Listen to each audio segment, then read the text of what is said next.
అభ్యంతరం లేదు కానీ ఒక ప్రపంచంలోనే అత్యంత బలమైనటువంటి దేశాధ్యక్షుడు అమెరికా అధ్యక్షుడు స్వయంగా తాను ప్రకటించాడు.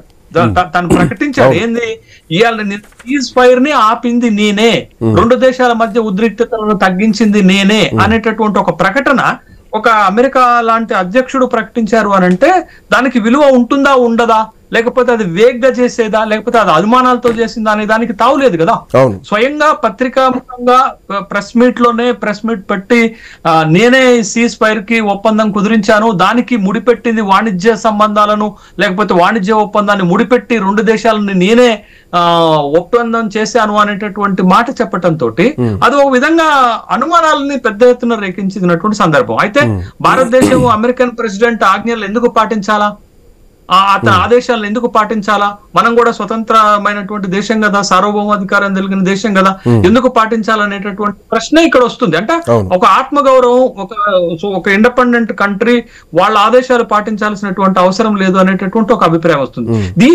ఇది ఒక ఎత్తు అయితే ఇంకొకటి ఏంటంటే అసలే పాకిస్తాన్ కి మనకు ఉన్నటువంటి వైరుధ్యంలో గతం నుండి అమెరికా పాకిస్తాన్ వైపుకు మొగ్గు చూపుతుంది, పాకిస్తాన్ ని కాపాడుకునేటటువంటి బాధ్యత తీసుకుంది అని మనం అనుమానిస్తున్నటువంటి నేపథ్యంలో పాకిస్తాన్ ఆర్మీ చీఫ్ మునీర్ ని ఆర్మీ డేకి పిలిచారు, అమెరికన్ ఆర్మీ డేకి పిలిచి సన్మానాలు చేశారు.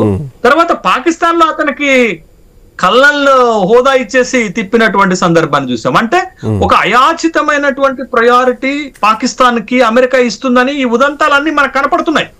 బట్ ఆ కనపడుతున్నటువంటి నేపథ్యంలో మనం ఎందుకు అమెరికన్ డైరెక్షన్స్ ఫాలో అవ్వాలా, మనం స్వయంగా మనం నిర్ణయాలు తీసుకోలేమా, మనం ఉగ్రవాద బాధిత దేశము, ఇంతకాలం పాకిస్తాన్ ఉగ్రవాద చర్యలను ఉపేక్షించాము, ఇక ఉపేక్షించాల్సినటువంటి అవసరం లేదు అనే అభిప్రాయం వచ్చి ఆపరేషన్ సింధూర్ పర్ఫెక్ట్ గా సక్సెస్ అయిన నేపథ్యంలో మనం వెనకడుగు వేయటం నచ్చలేదు. సరే దాంట్లో స్ట్రాటజిక్స్ ఉండొచ్చు, వ్యూహాలు ఉండొచ్చు, తర్వాత అన్ని కోణాలు కలబలిసి ఉంటాయి. బట్ అది సామాన్యుడికి అక్కర్లేదు కదా.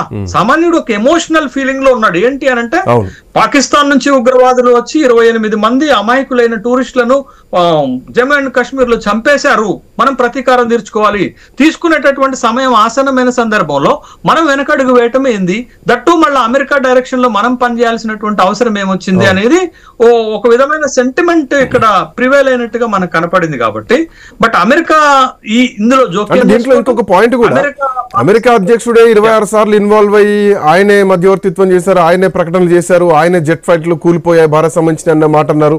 టీఆర్ఎఫ్ ను ఉగ్రవాద సంస్థగా ప్రకటించింది కూడా మొన్న అమెరికానే. సో వీటన్నింటి పరిణామాల మధ్య ఆ రోజు ట్రంప్ చేసినటువంటి కామెంట్ ఏంటంటే ఇద్దరు సీజ్ ఫైర్ ఒప్పుకోకపోతే వాణిజ్యాన్ని ఆపేస్తాం, ట్రేడింగ్ ఆపేస్తాం అని ఒక పెద్ద కామెంట్ చేశారు. సో దానికి బెండయ్యే భారత్ ఇట్లా నిర్ణయం తీసుకుంది, సీజ్ ఫైర్ దిగింది. సో ఈ దేశ ప్రజల ఒక ఎమోషన్, ఒక సెంటిమెంట్ ఉంటుంది. సో వాణిజ్యానికి బెండ్ చేసింది. అమెరికాతో నేరుగా మాట్లాడేటువంటి ధైర్యం 56 అంగుళాల ఛాతి ఉన్నటువంటి మోడీకి లేదా అని ఈరోజు ప్రతిపక్షాలు ప్రశ్నిస్తున్నాయి. సరే మనం ఆ స్థాయిలో మనం విమర్శలు చేయలేం కానీ ఒక రెండు అంశాలు చాలా కీలకమైన అంశాలు శ్రీకాంత్. ఒకటి ఏంటి అని అంటే భారత్ కి నష్టం జరిగింది అనేటటువంటిది, బట్ ఆ నష్టం ఎంత జరిగిందో చెప్పటానికి వీలు కాదు అని ఆర్మీ అధికారులు చెప్పినా, ముఖ్యంగా అనిల్ చౌహాన్ సిడిసి చైర్మన్ చెప్పినప్పటికీ కూడా, బట్ ఇది నష్టము బేరుజు వేసుకునేటటువంటి అంశం కాదు. మనం లక్ష్యాన్ని చేరుకున్నామా లేదా అనేటటువంటి బేరుజు వేసుకోవాల్సినటువంటి అంశమే. ఆ టార్గెట్ ని రీచ్ అయ్యాం, బట్ కొన్ని ఒక 5-10 విమానాలు, ఫైటర్ జెట్లు కూలిపోయి ఉండొచ్చు, యుద్ధ విమానాలు కూలిపోయి ఉండొచ్చు, దట్ డజంట్ మ్యాటర్. అది పెద్ద మనం పట్టించుకోవాల్సినటువంటి అవసరం లేదు. దీనికి ఇంకో కామెంట్ కూడా, ఎగ్జామ్ రాసి పాస్ అయింది ముఖ్యం, రాసేప్పుడు ఎన్ని పెన్సిల్ ఇరిగినాయి అవన్నీ ముఖ్యం కాదు, దాని గురించి పెద్ద చర్చించాల్సినటువంటి అవసరం లేదన్న కామెంట్ కూడా వచ్చింది. ఉపమానాలు వస్తూనే ఉంటాయి కానీ బట్ మనం ఈ విషయాన్ని అయితే మనం ఖచ్చితంగా ఒప్పుకొని తీరాల్సిందే. మనం లక్ష్యాలను చేరుకునేటటువంటి విషయంలో ఆపరేషన్ సింధూర్ లక్ష్యాన్ని చేరుకున్నది, బట్ అక్కడ లక్ష్యాలు చేరుకునేటటువంటి క్రమంలో కొంత నష్టం జరిగితే నష్టం జరిగి ఉండొచ్చు, బట్ ఆ నష్టం అనేది it's not an doesn't matter to us, అది కాదు. బట్ ఇప్పుడు ఇక్కడ వచ్చిన సమస్యల్లో ఏంటి అని అంటే పాకిస్తాన్ ని కాపాడుకునేటటువంటి ఎత్తుగడలో, అమెరికా వేసిన ఎత్తుగడలో మా ట్రాప్ లో మనం పడ్డామా అనేది ఒకటి. రెండోది మనం అమెరికా ట్రాప్ లో పడ్డామని చెప్పడానికి ఒక బలమైనటువంటి అనుమానం ఏంటి అని అంటే, ఇప్పుడు భారత్ కి అమెరికాకి మధ్య జరుగుతున్న ఒక డైలాగ్స్ నెగోషియేషన్స్ ఏంటి అని అంటే, వాణిజ్య ఒప్పందం మీద చర్చలు జరుగుతున్నాయి. అంటే ఈ పరిణామం జరిగిన తర్వాత చర్చలు జరుగుతున్నాయి కాబట్టి వాణిజ్య ఒప్పందాన్ని కుదుర్చుకోవటం కోసమే, లేకపోతే వాణిజ్య ఒప్పందాన్ని అడ్డం పెట్టుకునే ఇవాళ భారతదేశాన్ని అమెరికా ఈ విషయంలో ఒప్పించిందా అంటానికి ఒక బేస్, ఒక బలమైనటువంటి అనుమానం అది కనపడుతుంది. కాబట్టి అట్లా కాకుండా ఇప్పుడు వాణిజ్య ఒప్పందం కుదుర్చుకోవాల్సినటువంటి ఆవశ్యకత, అనివార్యత అమెరికాకు ఉంది. బట్ ఇండియా ఇందులో ఇంకో పాయింట్, రష్యాతో బిజినెస్ చేస్తే భారత్ ను అణిచివేస్తాం, భారత్ ను ఎదగనీయకుండా చేస్తాం అన్న కామెంట్ కూడా అమెరికా నుంచి వచ్చింది, అమెరికా కార్యదర్శుల నుంచి వచ్చింది కూడా. లేదు శ్రీకాంత్, ఇటీవల బ్రిక్స్ సమావేశం జరిగితే బ్రిక్స్ కంట్రీస్ అన్నిటిని బెదిరించిండు ట్రంప్. ఏమని? బ్రిక్స్ కంట్రీస్ పైన 10% అదనపు సుంకాలు విధిస్తామని చెప్పాడు. బట్ ఎక్కడ కూడా ట్రంప్ ఈ ఇటీవల కాలంలో ట్రంప్ తీసుకున్నటువంటి ప్రతి నిర్ణయం భారతదేశానికి ఏదో విధంగా ప్రత్యక్షంగానో పరోక్షంగానో నష్టం చేస్తుంది. బిగ్ వన్ బ్యూటిఫుల్ బిల్లు గానీ, రెమిటెన్సెస్ గానీ, మీరు ఏ నిర్ణయం తీసుకున్నా, వలసల విషయంలో తీసుకున్నా, మీరు ఏ నిర్ణయం ట్రంప్ తీసుకుంటున్నప్పటికీ కూడా that impact or directly or indirectly on India negatively, ఖచ్చితంగా భారతదేశం పైన ప్రతికూల ప్రభావం పడే నిర్ణయాలు తీసుకుంటున్నాడు. బెదిరింపు నిర్ణయాలు కూడా తీసుకునేటటువంటి స్థాయికి వాళ్ళ ట్రంప్ ఎదిగిపోవటం చాలా ఆక్షేపణీయమైనటువంటి అంశం. కాబట్టి ఇది పాకిస్తాన్ కి భారత్ కి సంబంధించిన విషయంలో మధ్యవర్తిత్వం వహించడానికి అమెరికా ఎవరు? అమెరికాకు ఉన్న అర్హత ఏంటది? మనకు ఒక అడ్వాంటేజ్, పాకిస్తాన్ పైన మనం దాడి చేయటంలే, పాకిస్తాన్ లో ఉన్నటువంటి ఉగ్రవాద శిబిరాలను, పాకిస్తాన్ పెంచి పోషిస్తున్నటువంటి పిఓకేలో ఉన్న ఉగ్రవాద శిబిరాలను నాశనం చేసేటటువంటి కార్యక్రమాన్ని అర్ధాంతరంగా ఆపటానికి మీరెవరు అనేటటువంటి ప్రశ్న ఇవాళ దేశం నుండి వస్తుంది, దేశ ప్రజల నుండి వస్తుంది. బట్ దానికి ప్రభుత్వము సహేతుకమైనటువంటి అప్రోప్రియేట్ ఆన్సర్ ఇవ్వాల్సినటువంటి బాధ్యత ఉంటుంది. బట్ ఇది విమర్శ అని ప్రభుత్వం భావించడానికి వీల్లేదు, లేకపోతే సైన్యాన్ని కించపరిచి తక్కువ చేసి మాట్లాడుతున్నాం అనేది కాదు. బట్ ప్రజలుగా మీరు ఇందాక ఒక మాట, మంచి మాట అన్నారు, ప్రజలకు తెలుసుకునే హక్కు. బట్ ప్రజల తరపున పార్లమెంట్ లో ఇవాళ ప్రతిపక్షాలు అడుగుతున్నాయి, దానికి ఒక అమికేబుల్ ఆన్సర్ ఇవ్వాల్సినటువంటి బాధ్యత ప్రభుత్వం పైన ఉంది. ఒక అనుమానాలు రేకెత్తినటువంటి సందర్భంలో ఆ అనుమానాలను నివృత్తి చేయాల్సినటువంటి బాధ్యత ఇవాళ ప్రభుత్వం పైన, ప్రభుత్వ పెద్దల పైన ఉంటుందనేది చాలా ఖచ్చితంగా మనం భావించాల్సినటువంటి అంశమే. బట్ రేపటి రోజున పార్లమెంట్ లో ఈ అన్ని ప్రశ్నలకు, లేకపోతే ఈ అన్ని అనుమానాలకు ప్రభుత్వం సహేతుకమైనటువంటి వివరణ, సమాధానం ఇస్తుందని మనం ఆశిద్దాం. బట్ ఒకటి ఏంటి అంటే, పాకిస్తాన్ కి ఒక ఛాన్స్ దొరికింది, అది అమెరికా రూపంలో దొరికింది అనేది మనకి చాలా స్పష్టం అవుతుంది. బట్ ఇట్లాంటిది మళ్ళీ రిపీట్ కాకుండా, పాకిస్తాన్ ఎప్పుడు ఉగ్రవాదాన్ని ఎగదోస్తుంది, అనేక సందర్భాల్లో మనకి పాకిస్తాన్ కు ఉగ్రవాదాలపైన ఒప్పందాలు జరిగాయి.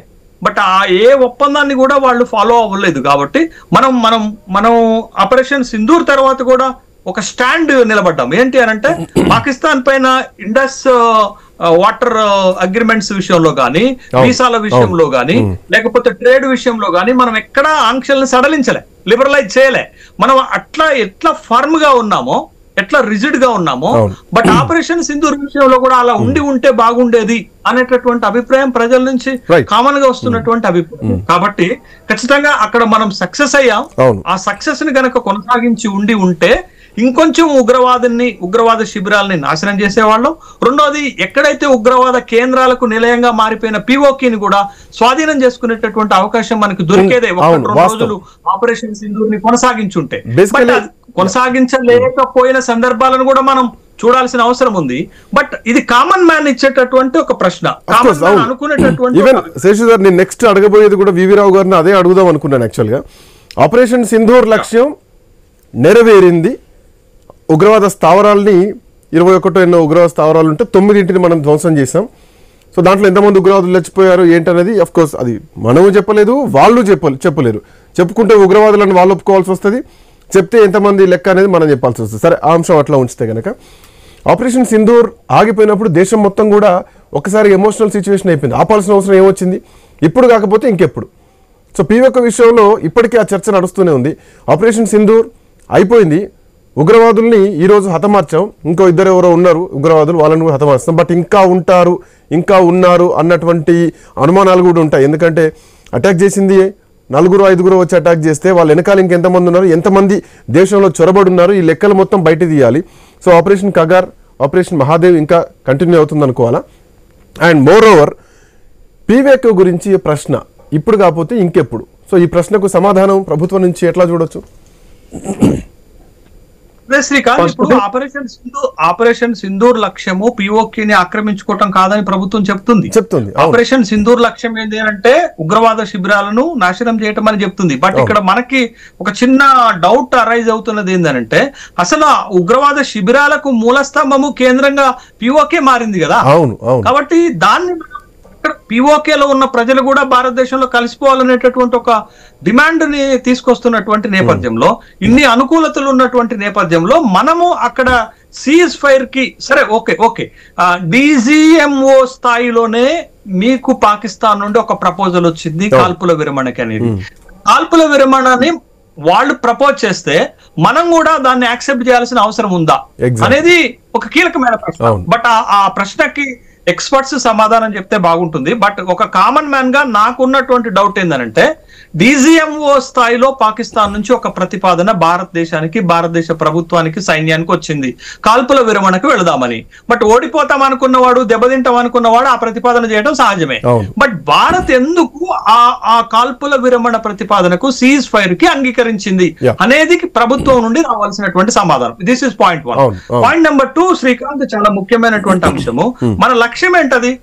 తీవ్రవాద సంస్థలను, శిబిరాలను మట్టు పెట్టడం. అంటే తీవ్రవాదులను మట్టు పెట్టడమే కదా. మీరు జైషే మహమ్మద్ చీఫ్ ను పట్టుకోలేదు మనం, లష్కరే తోయిబా చీఫ్ అజర్ మసూద్ ను కూడా మనం పట్టుకోలేదు. ఆ చీఫ్స్ ని పట్టుకోకుండా, ఆ మూలాలను తెగ్గొట్టకుండా, ఆ ఉగ్రవాద సంస్థలను పూర్తి స్థాయిలో నాశనం చేయకుండా మనం భవిష్యత్ అటాక్స్ ని ఊహించగలుగుతాం కదా.